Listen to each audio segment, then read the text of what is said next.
The letter sat on my kitchen counter like a coiled snake. Plain white envelope, no return address, just my husband's name written in precise, measured strokes. I'd found it mixed in with our regular mail, and something about those careful letters made my stomach clench. I'm Vivian, and until this moment, I thought I knew exactly who I was. Wife, daughter-in-law, former marketing executive turned reluctant housewife. Living with my in-laws wasn't my idea of domestic bliss, but I'd made my peace with it. Or so I thought. My fingers traced the edge of the envelope. Daniel wouldn't be home for hours, and Lorraine, my mother-in-law, was upstairs doing whatever she did to maintain her iron grip on this household. The temptation to open it grew with each passing second. "Something interesting in the mail, dear?" Lorraine's voice cut through my thoughts. She stood in the doorway, perfectly coiffed as always, watching me with those hawk-like eyes. "Just sorting through bills," I said, sliding the envelope beneath a stack of junk mail. "Nothing exciting." She glided across the kitchen, heels clicking against the tile. "You know, a good wife doesn't keep secrets from her husband." "No secrets here, Lorraine. Just trying to organize things before Daniel gets home." She reached for the coffee pot, her wedding ring catching the light. "Such a dedicated wife you've become. Who would have thought?" The way she said it made my skin crawl. I busied myself with wiping down the already spotless counter, fighting the urge to snap back. 3 years of living under her roof had taught me the futility of direct confrontation. Later that night, after dinner and dishes and the usual dance of forced pleasantries, I finally got my hands on the letter again. Daniel was in the shower, and I'd retreated to our bedroom, heart pounding as I carefully opened the envelope. The words hit me like a physical blow. "Your wife isn't who you think she is. Ask her about Marcus Bennett and the late nights at the office. Ask her why she really quit her job. The truth will break your heart, but you deserve to know." My hands shook as I read it again. Marcus, Daniel's childhood friend, my former colleague. We'd worked together on projects, nothing more.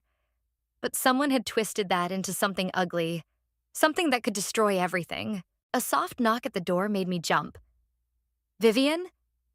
It was Evelyn, Lorraine's mother-in-law, her voice warm with concern.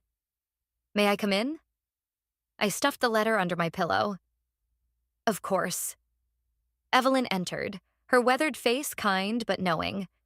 At 84, she saw more than anyone gave her credit for. "I couldn't help but notice you seemed troubled at dinner." "I'm fine," I said automatically, then caught myself. "Actually, no, I'm not fine at all."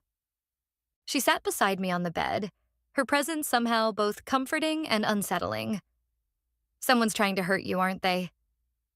The question hung in the air between us. Before I could answer, Daniel's voice carried up from downstairs. "Mom, have you seen my gray tie?" "I'll help him look," Evelyn said, patting my hand. "But remember, dear, in this house, walls have ears and shadows have eyes. Be careful who you trust." She left me there, clutching a poison pen letter and wondering if my own mother-in-law could really hate me enough to destroy my marriage. But as I heard Lorraine's laugh floating up from below, followed by her sugary sweet, "Daniel, darling, let me help you with that," I knew in my gut who was behind this. The game was on, and I refused to be the only one getting hurt. The second letter arrived during Sunday brunch, this time slipped under our bedroom door. I found it while everyone else was downstairs, their voices drifting up through the floorboards like a distant radio play. My hands trembled as I read, "Ask your precious wife about the hotel receipts. Ask her why she deletes her text messages. Your mother tried to warn you." I crumpled the paper, fury rising in my throat. 3 days had passed since the first letter, and I'd watched Lorraine work her magic. Little comments at dinner about how Marcus had always been such a devoted friend. Meaningful glances when Daniel mentioned staying late at work. Each word a carefully placed landmine. "Everything all right up here?" Daniel appeared in the doorway, loosening his tie. "Mom's wondering where you disappeared to." "I'm sure she is," I thought. "Just needed a moment." I forced a smile, shoving the letter into my pocket. "Your mother's stories about her garden club can be a bit overwhelming." He crossed the room, pulled me close. "I know she can be intense, but she means well." If only you knew. I buried my face in his shoulder, breathing in his familiar scent. Daniel, there's something. Darling. Lorraine's voice preceded her up the stairs. The quiche is getting cold. I pulled away from Daniel, catching the flash of satisfaction in Lorraine's eyes when she saw us separate. She'd perfected the art of interruption. Coming, Mom, Daniel called, then kissed my forehead. We'll talk later? But later never came. Lorraine orchestrated the entire afternoon, keeping us occupied with family photos and stories that always seemed to circle back to her role as the perfect mother, wife, keeper of family harmony. That evening, I found Evelyn in the garden, tending to her roses. She looked up as I approached, her weathered hands steady among the thorns. 2 letters now, she said without preamble. I saw her slipping this morning's under your door. My heart skipped. You saw? Lorraine's not as subtle as she thinks. Evelyn snipped a dead bloom. She pulled the same tricks with me years ago.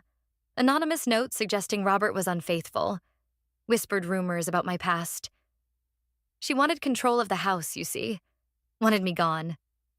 What did you do? I stayed.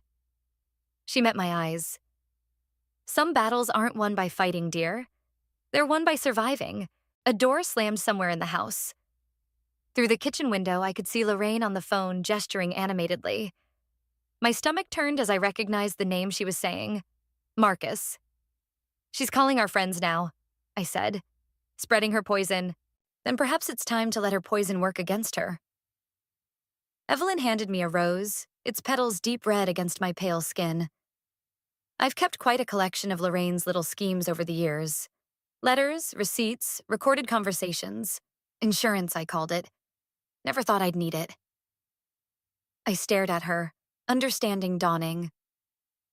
You've been gathering evidence? For 30 years. She smiled, but there was steel beneath the grandmotherly warmth. The question is, what will you do with it? Before I could answer, Daniel's voice cut through the evening air. Vivian, phone call. It's Marcus. Lorraine appeared behind him in the doorway, her face a mask of concerned motherly worry. Darling, you're looking quite flushed. Is everything all right? I met her gaze, saw the challenge there. She thought she had me cornered, that this call from Marcus, which she'd no doubt orchestrated, would be the final push to break me. Everything's fine, I said, my voice steady. Actually, I've been meaning to invite Marcus over for dinner. It's been too long since we've all been together, hasn't it? As a family? The flash of uncertainty in Lorraine's eyes was worth every moment of pain she'd caused. She hadn't expected me to push back, to turn her weapon into my shield. What a lovely idea, Evelyn said, her voice carrying clearly across the garden. I have so many old stories to share, so many interesting things I've saved over the years. Lorraine's smile froze just for a moment, but it was enough. I saw it. Evelyn saw it, and now we both knew. The game was changing. I found the credit card statements in Robert's study while searching for more of Lorraine's letters. They spilled from a drawer left carelessly open, a cascade of red numbers and past due notices. My hands shook as I scanned the documents. Luxury purchases, spa treatments, and something else that made my blood run cold. Regular payments to a private investigator. Marcus arrived for dinner exactly on time, looking uncomfortable in his pressed shirt. Lorraine swooped in before I could greet him, steering him toward the dining room with practiced grace. Marcus, darling, tell us about that new project you're working on. She poured wine with a steady hand. The one keeping you at the office so late. I watched Daniel's expression tighten. The trap was obvious. Too obvious. But then Lorraine reached for her purse, and I saw something that made my heart stop. A familiar cream-colored envelope, identical to the ones I'd been receiving. Actually, Marcus said, clearing his throat, I wanted to discuss something else. Vivian, those marketing reports you handled before leaving, there are some irregularities. Lorraine's hand jerked, wine sloshing over the rim of her glass. Surely this isn't the time. Financial discrepancies, Marcus continued, meeting my eyes. Large sums being redirected to personal accounts. The audit team is very interested. The room went silent. Robert looked up from his plate, fork frozen halfway to his mouth. What sort of discrepancies? Nothing that can't be explained. Lorraine cut in smoothly. I'm sure it's all a misunderstanding. More wine, anyone? But I'd seen the flash of panic in her eyes. The pieces clicked together. The investigator, the missing money, the desperate need to discredit me before I could discover her secret. Actually, I said, pulling out my phone, I have some interesting bank statements right here. Would you like to explain them, Lorraine? She knocked over her water glass, but I saw it for what it was, a diversion. As everyone jumped up to help, her hand slipped into her purse again. Don't, I said quietly. Unless you want me to read those letters you've been writing. The ones in your handwriting, matching the anonymous notes about me and Marcus.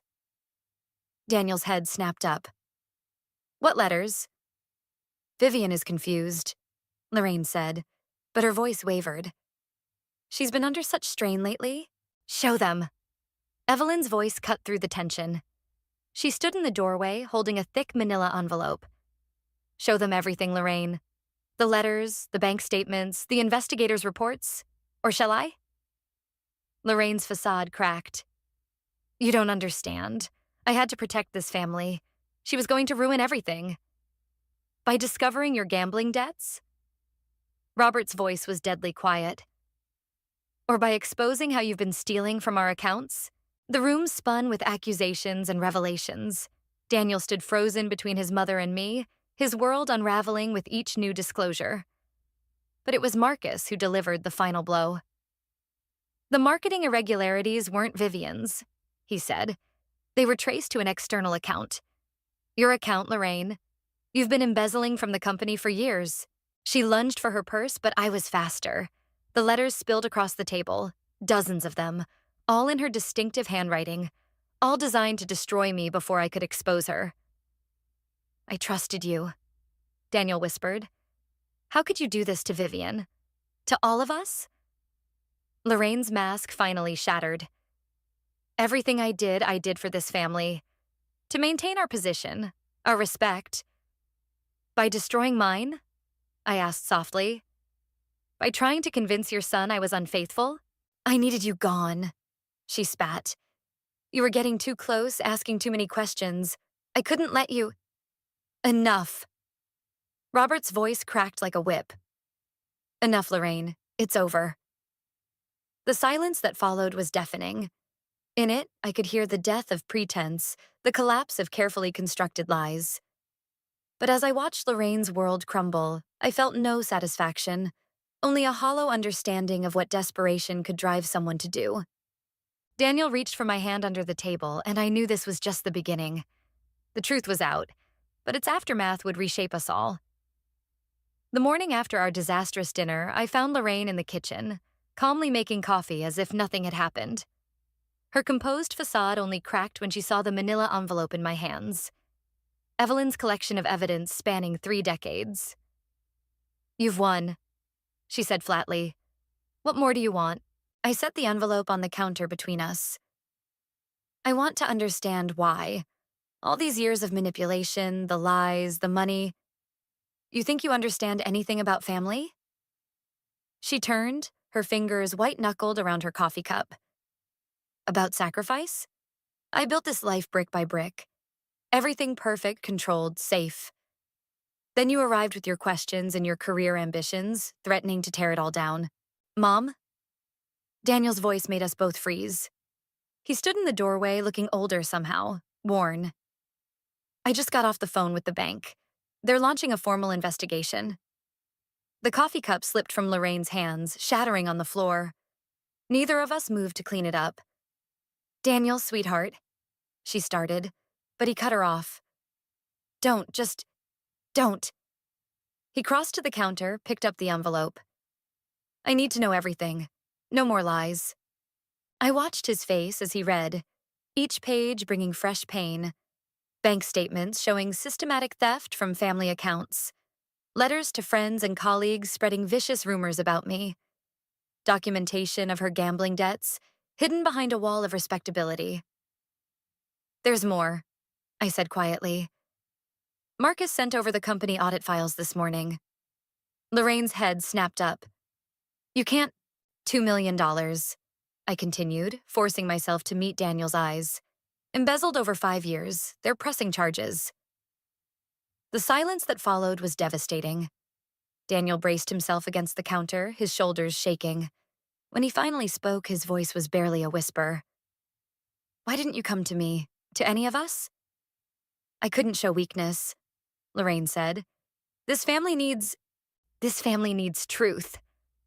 Daniel's fist came down hard on the counter. We needed a mother, not a puppet master. Robert appeared in the doorway, his face grave. The police are here.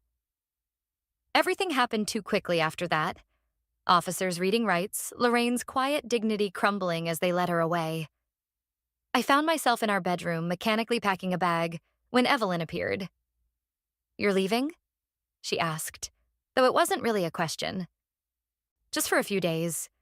Daniel needs space to process everything, and I folded the same shirt for the third time, unable to finish the thought. And you're worried you've become what you fought against, she finished. That in exposing Lorraine's manipulation, you've manipulated everyone yourself. My hands stilled. Haven't I? There's a difference between justice and revenge, dear. The question is, which one were you really after? Before I could answer, Daniel appeared in the doorway. Don't go, he said. Please. I looked at the half-packed bag, at Evelyn's knowing smile as she slipped away, at my husband's haunted eyes. I don't want to make things worse. You didn't make this mess. He crossed the room, took the shirt from my hands. Mom did, and now we need to decide what kind of family we want to be. Together. The word hung between us like a promise and a question. Downstairs, I could hear Robert talking with the police, his voice breaking as he described years of deception. The foundation of our family was cracking, but maybe that's what we needed, to break apart before we could rebuild. Together, I agreed, but added, But Daniel, there's something else you need to know. Something about why I really left my job last year. His face tensed, preparing for another blow. But this truth was different, one that might finally free us both from the web of lies we'd been living in. I reached for my old work laptop, buried in the closet for months. It's time you saw what I found in the company files. About your mother, yes, but also about your father's business partners, about why Lorraine was really so desperate to keep me quiet. The truth would hurt, but silence had hurt us more. It was time to tear down the last walls of pretense, whatever the cost. Robert's 60th birthday party loomed like a gathering storm. I stood in the kitchen, staring at the elaborate cake I'd ordered, the one meant to be my peace offering, my way of proving to the family that I could be the daughter-in-law Lorraine never thought I was. She's being released on bail tomorrow morning. Daniel's words cut through my thoughts. He leaned against the doorframe, tie loosened, looking exhausted. Just in time for the party.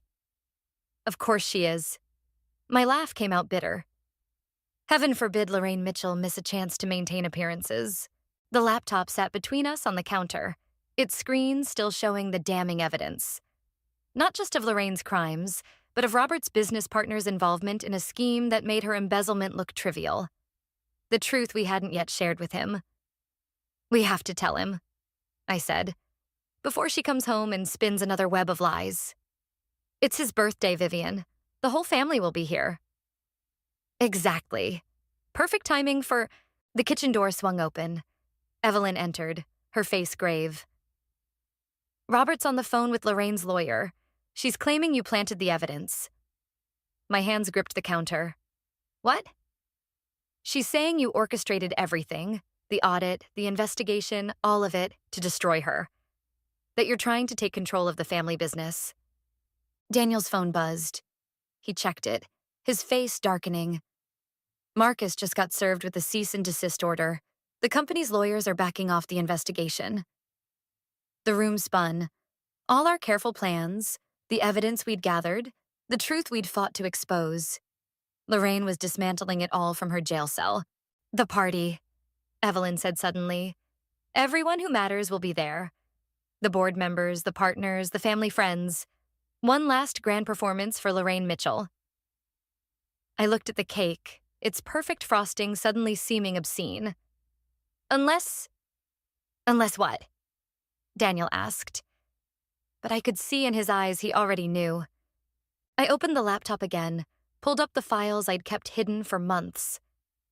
Unless we give them a different kind of show. One where everyone's secrets come out at once. It would destroy them, Daniel whispered. My father's reputation, the company, everything. They destroyed themselves, Evelyn said quietly. We're just turning on the lights. The doorbell rang. Early guests arriving for the party preparations. Daniel straightened his tie, the weight of decision heavy in his movements. Do it, he said finally. All of it. I'm tired of living in shadows. I nodded, but as he left to greet the guests, Evelyn caught my arm. Are you sure you're ready for what comes next? This isn't just about Lorraine anymore. She was right. In my pursuit of justice against Lorraine, I'd uncovered a rot that went deeper than family drama. The company's illegal dealings, Robert's willful ignorance, the web of lies that had enriched them all while destroying others. It was bigger than our personal vendetta now. The sound of laughter drifted in from the living room. Soon the house would be full of people wearing masks of civility, hiding decades of deceit. And tomorrow, Lorraine would walk free, ready to reclaim her throne. I touched the laptop's power button, feeling the weight of everything it contained. What's that thing you told me about karma, Evelyn? That it's not about revenge, she said, watching me carefully. It's about restoration of balance. More voices joined the growing chorus in the other room. Soon Robert would cut his cake, make his speech, accept congratulations from the very people who'd helped build his empire on fraud. Then let's restore some balance, I said, and began to type. The party would start in an hour. The cake would be served, speeches made, photos taken. And somewhere between the first toast and the final goodbye, years of carefully constructed lies would come crashing down. I just hoped Daniel could forgive me for what I was about to do to his family's legacy. Lorraine's entrance silenced the room. She swept in wearing cream silk, not a hair out of place, as if she hadn't spent the previous night in a jail cell. The party guests parted before her like waves, their whispered conversations dying mid-sentence. I stood by the cake table, my finger hovering over the send button on my phone. One press and every document, every piece of evidence would go to the press. The police, the board members, the nuclear option. Darling. Lorraine's voice carried across the room as she approached Robert. I wouldn't have missed this for the world. Daniel caught my eye from across the room, a silent question in his gaze. I nodded slightly, watching as he moved toward the audiovisual setup we'd prepared. Before we cut the cake, Lorraine announced, commanding attention effortlessly, I have something to say. She turned to face the crowd, tears glistening perfectly in her eyes. My family has been through a terrible ordeal, thanks to certain accusations. My phone buzzed. A message from Marcus. Company lawyers are here. They know. But today, Lorraine continued, we celebrate not just my husband's birthday, but the triumph of truth over malice. The projector hummed to life behind her. This was our moment. Our carefully orchestrated exposure of decades of fraud and manipulation. But as I looked at Daniel's face, at Robert's proud smile, at the gathering of innocent people about to have their lives shattered, my finger froze over the button. Lorraine saw my hesitation. Her smile widened. In fact, I have an announcement to make. The room shifted as two men in suits entered, followed by police officers. Not part of our plan. Not part of anything we'd prepared for. Mrs. Carter, one of the suits said, approaching me. We have a warrant for your arrest on charges of corporate espionage and attempted extortion. The phone slipped from my hand, clattering to the floor. Lorraine's voice cut through the shocked murmurs. I tried to protect this family from her schemes, but some people simply cannot be trusted. That's not true, I started, but the officer was already reading my rights. Daniel moved toward me, but Robert caught his arm, whispering something urgent in his ear. The evidence, Evelyn's voice cracked through the chaos. Show them. Has been corrupted. Lorraine interrupted smoothly. Manufactured by a desperate woman trying to destroy this family. The real evidence shows quite a different story. I watched in horror as she produced a familiar-looking laptop. My laptop, but not the one I'd left in the kitchen. This one had been tampered with, its contents altered to tell a very different story. Check her phone, Lorraine suggested to the officers. I believe you'll find everything you need there. But my phone lay shattered on the floor where I'd dropped it. Its screen black, the evidence locked away or possibly already deleted by whatever digital sleight of hand Lorraine had orchestrated.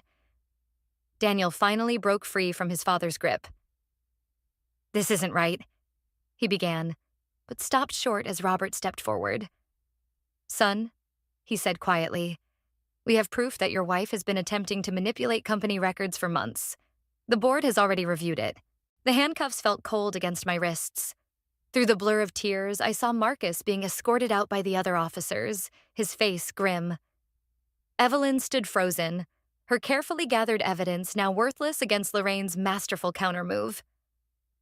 I did warn you, dear, Lorraine whispered as they led me past her. Some battles aren't worth fighting. The last thing I saw before they took me away was Daniel's face, confused, betrayed, angry, as Robert showed him something on his phone. Whatever doctored evidence they had, it was enough to make my own husband doubt me. The birthday cake sat forgotten on the table, its cheerful message mocking me as the officers led me through the door. Here's to truth and family. I'd thought I was playing chess, but Lorraine had been playing a different game entirely. And she'd just checkmated me in front of everyone who mattered. The holding cell was cold, but Lorraine's smile was colder as she sat across from me, separated by bulletproof glass. 3 days since the party, and she'd finally deigned to visit. I brought you something. She slid a manila envelope through the slot. Inside were divorce papers, Daniel's signature already in place. My hands shook, but I didn't open them. Why are you here? To offer you a deal. Sign these, walk away quietly, and all charges disappear. She leaned forward, perfectly manicured nails tapping the glass. Otherwise, the door buzzed. Daniel walked in, followed by Evelyn and, surprisingly, Robert. Lorraine's composure cracked for just a moment. What are you doing here? She hissed at Robert, showing them what I found in your private safe. He placed a USB drive on the counter. The real records, the ones you thought I was too stupid to find. Lorraine's face went ash white.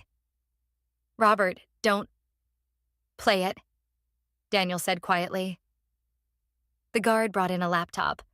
The video started playing. Lorraine in her office, methodically doctoring company records, making calls about surveillance on me, orchestrating the entire scheme. Turn it off, Lorraine commanded, but her voice had lost its authority. There's more, Evelyn said, producing a familiar cream-colored envelope. The original template for those anonymous letters you sent. Found it in your desk drawer, right where you always kept your special stationery. You broke into your house? I interrupted. Like you broke into my life? My marriage, my career? I protected this family. Lorraine slammed her hand against the glass.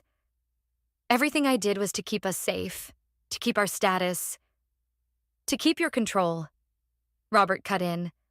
The gambling debts, the embezzlement, the manipulation. It was all about control. Daniel stepped closer to the glass. The police have everything now, Mom. The real evidence, Marcus's testimony, your private accounts. You wouldn't, Lorraine whispered. I'm your mother. You're a stranger. Daniel's voice cracked. And you tried to destroy the woman I love. Lorraine's facade finally shattered. She lunged at the glass, all pretense of dignity gone. She'll ruin everything. She'll change everything, just like she changed you. No, Lorraine, I said quietly. You did that yourself. The guard appeared. Mrs. Mitchell, the detectives are ready for you. As they led her away, she turned back one last time. I only wanted what was best for this family. No, Evelyn said. You wanted what was best for yourself. There's a difference. The divorce papers still sat untouched on the counter. Daniel picked them up, tore them in half. "The company lawyers are withdrawing all charges," Robert said. "And I've called an emergency board meeting. It's time for some changes." "Changes?" I asked. "Starting with new leadership." He looked at Daniel. "If you're ready." Daniel took my hand through the slot in the glass. "We're ready, together." The guard returned with release papers. As I gathered my belongings, Evelyn touched my arm. "You know she won't go quietly," she warned. "Even from jail, Lorraine will try to fight this." "Let her," I said. "Some battles are worth fighting."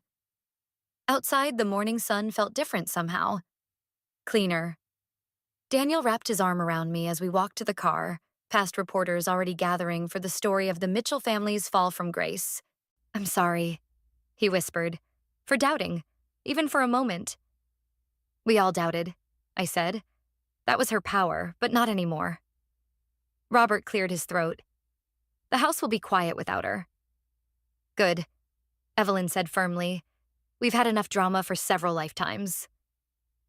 As we drove away, I caught a glimpse of Lorraine being led to another police car, her cream silk replaced by orange jumpsuit. Our eyes met briefly, and I saw something I'd never seen before in her gaze.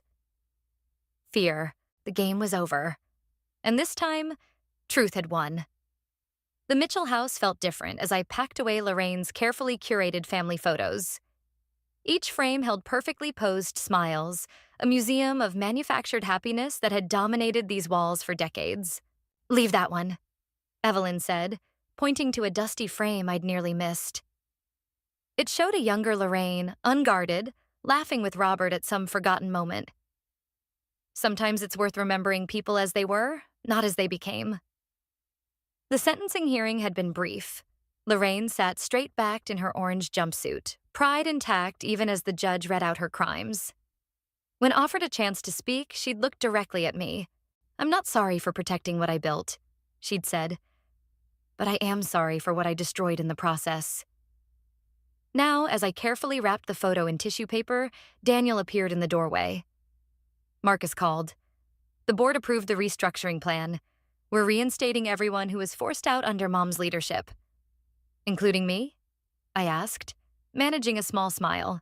He crossed the room, pulled me close. "Especially you. Though I hear the new CEO's wife might face accusations of favoritism." "Let them talk." I leaned into him. "We've survived worse rumors." Robert cleared his throat from the hallway. "If you're finished with the photos, there's something else." He held out an envelope, cream-colored, but this time bearing Lorraine's prison return address. Inside was a single sheet of paper, covered in her precise handwriting. "The combination to my private safe is Daniel's birthday. Inside you'll find everything.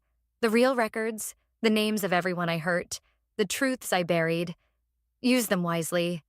And Vivian, thank you for breaking my perfect prison before it destroyed us all." My hands trembled as I read it again. "Why now?" "Because sometimes," Evelyn said softly, "the greatest act of love is admitting you were wrong." The doorbell rang. Marcus, arriving for our first official board meeting as the new leadership team. But before we left, I had one last thing to do. In the kitchen, I opened the cookbook Lorraine had never let anyone touch. Inside, hidden between pages of unused recipes, I found what I expected. More letters, more secrets, more weapons she'd planned to use. "What should we do with them?" Daniel asked. I carried them to the fireplace, where Robert had already started a small blaze. One by one, I fed the letters to the flames. "Some stories don't need to be told," I said. "Some battles don't need to be won."